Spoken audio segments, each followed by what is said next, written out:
হুজুর বাথরুমে বসলে হাজারো চিন্তা মাথায় ঘুরে, এতে কি কোনো গুনাহ হবে? এই চিন্তাগুলো আসার কারণ কি? কথা তো সত্য। কথা কি বাথরুমে বসলে চিন্তা বাড়ে না কমে? বাড়ে না। বাথরুমে বসে চিন্তা আসার কিছু কারণও আছে। যেমন আমরা যখন বাথরুমে ঢুকি তখন আমরা লোড করি না আনলোড করি? আনলোড। তো আনলোড করলে ব্রেনের চাপ কমে। ব্রেনের কি কমে? চাপ কমলে ব্রেনটা তখন শান্ত থাকে। কি থাকে? যার কারণে হাজারো চিন্তা কোথায় আসে? মাথায় আসে। তবে বাথরুমে বসে চিন্তা ভাবনা করলে আপনার গুনাহ হবে না। তবে চিন্তা করতে করতে বাথরুমে আবার সময় বেশি কাটায়েন না। বাথরুমে ঢুকবেন, দোয়া পড়বেন, বাথরুম শেষ, দোয়া আবার বের হয়ে যাবেন। শোনেন, বাথরুমে কিন্তু জিন থাকে, এটা রাসূলুল্লাহর হাদিস। বিছানার মধ্যে জিন থাকে, চুলার কাছে জিন থাকে, এগুলো জানেন তো আপনারা?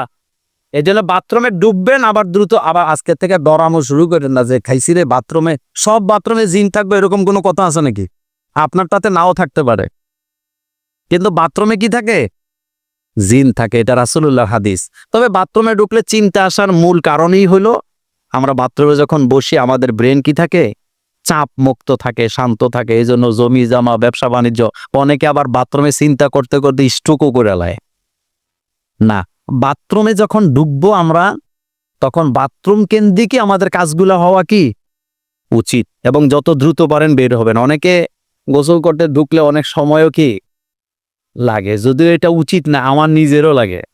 আমার গোসল করতে অনেক সময় লাগে, আমি তাড়াহুড়া করে গোসল করতে পারি না। তবে এই গোসলটা আমি প্রতিদিন করি না, একটু দেরিতে করি, জুমার দিন একটু ভালো করে ফ্রেশ হই। জুমার দিনে না কাজকর্ম থাকে। আরেকটা কাজ করবেন, নিজে বাথরুমে ঢুকলে বাথরুমটা নিজে একটু ধুয়ে দিয়েন।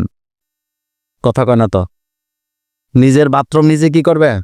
এই ব্যাপারে এখানে আলোচনা হয়েছিল। আপনি বাথরুমে ঢুকার পরে আপনি এখান থেকে বের হবেন, বাথরুমটা এমন অবস্থায় রেখে আসবেন আপনার পরে লোকটা যায় যেন পানির কষ্ট, কোনো কষ্ট না পায়। আপনি ফ্রেশ করে তারপরে বাইরে হইবেন। রাজি আছেনি? রাজি আছেনি? আল্লাহ কবুল করুক।